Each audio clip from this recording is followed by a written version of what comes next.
How's it going, everyone? Mark with Grimtastic Baits here with yet another video. And you youngsters, you think you know old school. Do you really know old school? How about some old school that doesn't even realize what this is? This is, I don't know, I guess most people just don't know about it or use it, but it is a Mr. Twister top prop. What it is it's a floating buzzbait, basically. And you want to talk about something that can get you through cover and is something that, well, predated the Whopper Plopper, and in all seriousness, I think it causes more commotion. You can go ahead, this one's a weighted version, you get weighted or unweighted. And as you can tell, this one's seen a few things. It's got a lot of teeth marks on it and such. You can actually use the pin, stick your soft plastic in there, make your soft plastic weedless. It actually comes with like a quad tail, soft plastic grub. But it got me thinking, this thing is an absolute killer when it comes to, see that pin's getting in the way. Absolute killer when it comes to snot rocket, pike, muskie, largemouth, all that. In fact, they make one way bigger than this, about 2 or 3 times the size for muskie, and it's got a bucktail on it. That thing is killer. But I was thinking I need something smaller, so I was digging through my tackle, and I ran across some component pieces, and one of them was exactly what I was looking for. It was a size 6 top prop. Very tiny.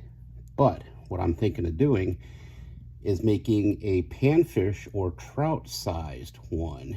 So what I started here with is I want to make a floating, not a floating, but basically skirt material tail on it. So I'm going to use a little bit of that, and I've never really done this before, but I am going to take and clip it. And then I'm going to, well, I stayed in camera view real well there, didn't I? And I'm going to just take what I need, which is probably, I don't know if I could get it to flatten out here. I'm going to do that much.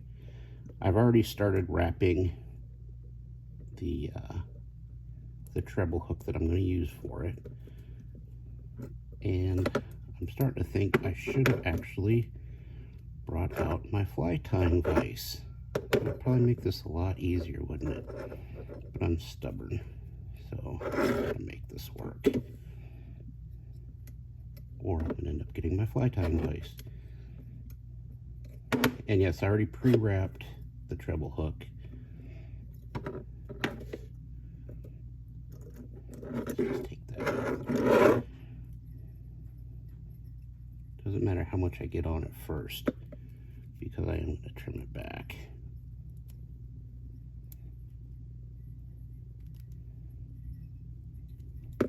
You can tell how often I do this, huh?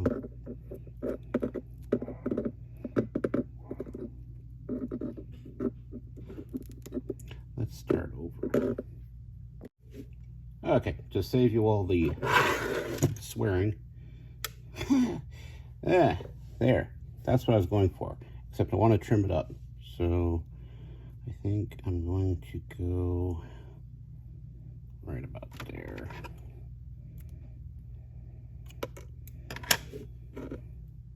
Yeah. That's good.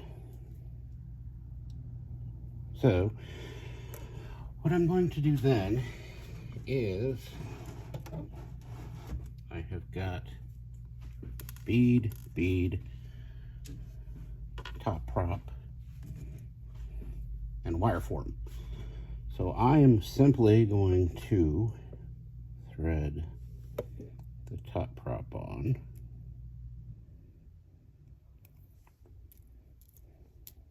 Make sure it spins.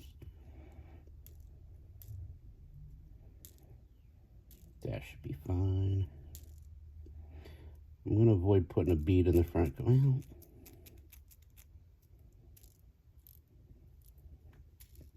here I am contemplating. That spins pretty good. Yeah, I'm going to do no bead in the front, 2 beads in the back. And then I will thread this on. I'm really doing a terrible job today at keeping you all in the frame. So I do that. I'm gonna have to pull it off. So I'm gonna take these.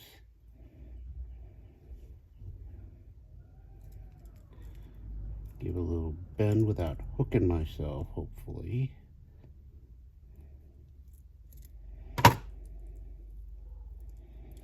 I think what I'm going to do, I don't have any actual wire forming tools, if you haven't been able to tell. So you can tell this wasn't very well thought out. I wonder if I could just leave this here.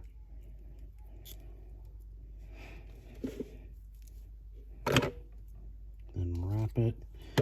Okay, so here's what I'm going to do.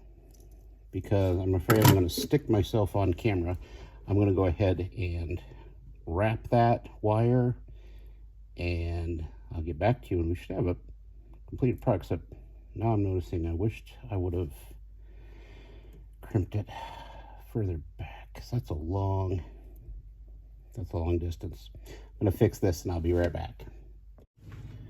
All right, so there we go. It's not perfect by any means. I know that. I don't have wire bending utensils, really. I got like this sort of stuff for doing little eyelets and stuff, but not an actual wire forming tool. This is all actually, I'd say most of it is leftovers from my wife's jewelry making business, but I figure I'll put them to use. Anyway, there's only one thing left to do to see if that works, and that's something I almost never get to do on this channel because I'm always working. We're too busy.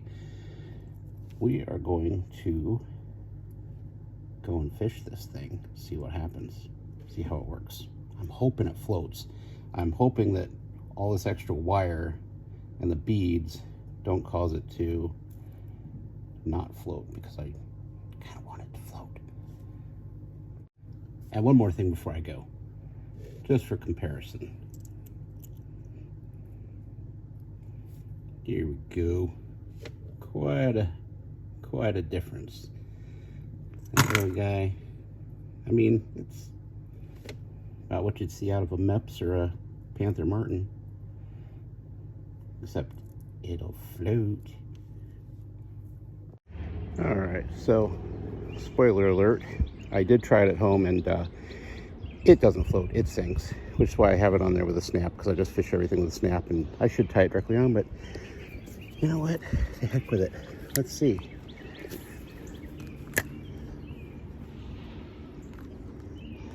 And it certainly spins. It sinks really slow.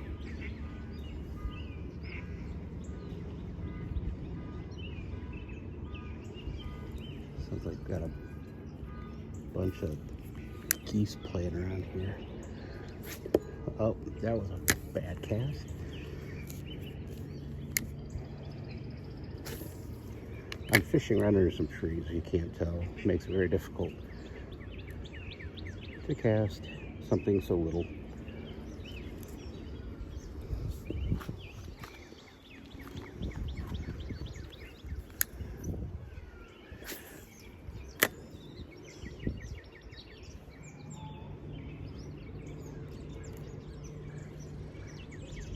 Well, it spins like crazy.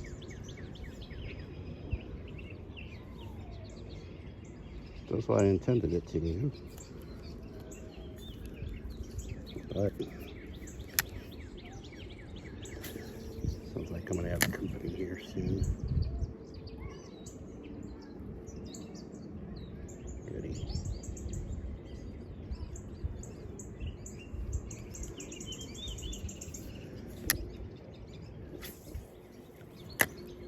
Can't cast very far with this, it's so light.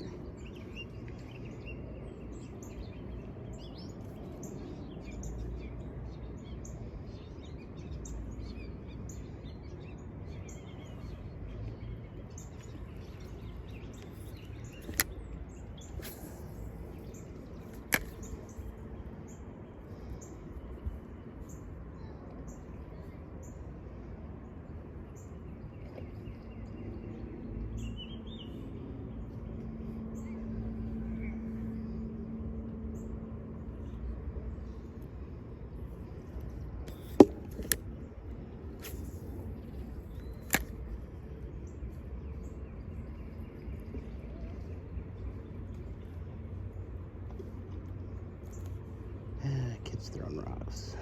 That'll help my fishing.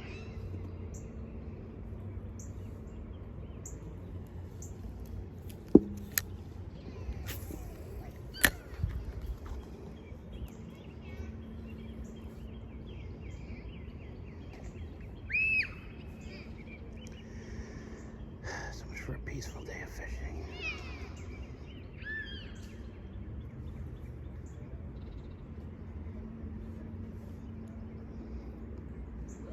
Alright, I'm going to stop the video here until they get by or whatever. Well, as soon as I turn the camera off, we have a success. So, I'll fish a little more, but probably won't make any more video. As usual, don't like, don't subscribe. I'm not your dad, I can't tell you what to do. But thanks for watching.